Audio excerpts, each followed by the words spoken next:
దేవుని నామమున అందరికీ నా వందనాలు. జాన్ మోజెస్ అయ్య గారు ఆత్మీయంగా ఎన్నో కుటుంబాలు నడిపించడం, వారిని ఆయన రాకడ కొరకు సిద్ధపరచడమే కాకుండా దేవుని ప్రేమను బట్టి అనేక మందిని ఆదరించి వారిలో విధవరాండ్రను, పేద పిల్లలు, అనాథలు, కష్టాల్లో ఎన్నో కుటుంబాలు ఆదరించబడ్డాయి. వ్యాధిగ్రస్తులను పరామర్శించుట ద్వారా బాధలో ఉన్న వారిని ఓదార్చారు. ఎవరిని ఆకలితో పంపించేవారు కాదు.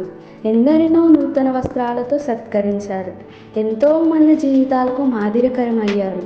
యవనస్తులను దేవుని పరిచర్యలో ప్రయాసపడుటకు ప్రోత్సహించిన మా ఏకైక ఆత్మీయ తండ్రి అవమానాలను భరించి, నిందలను అనుభవించి, బాధలను దిగమింగుకుని దేవుని కోసం రోషం కలిగిన సేవకునిగా దేవునిలో నిలబడిన మా ఆత్మీయ తండ్రి, అంతేకాకుండా దేవునిలో నడుస్తూ, సేవలో నలుగుతూ, లోకానుసారంగా తిరుగుతున్న వారిని సరైన స్థానంలో నిలబెడుతూ, ఎన్నంటే ఉండి మమ్మల్ని ప్రోత్సహిస్తూ, ఆత్మీయతలో పడిపోతున్న వారిని తిరిగి దేవుని సేవలో రోషంతో పరుగులెత్తిస్తూ, మా కోసం ఎన్నో దినములు ఉపవాసం ఉండి, శ్రమనక, కష్టమనక, బాధనక, సంఘం కోసం, గ్రామం కోసం, దేశం కోసం ఎంతో భారాన్ని కలిగి మా కోసం ప్రార్థించి, ఇప్పటికి దేవుని పనిలో బలమైన సైనికునిగా పోరాడుతున్న మా ఆత్మీయ తండ్రికి జన్మదిన శుభాకాంక్షలు.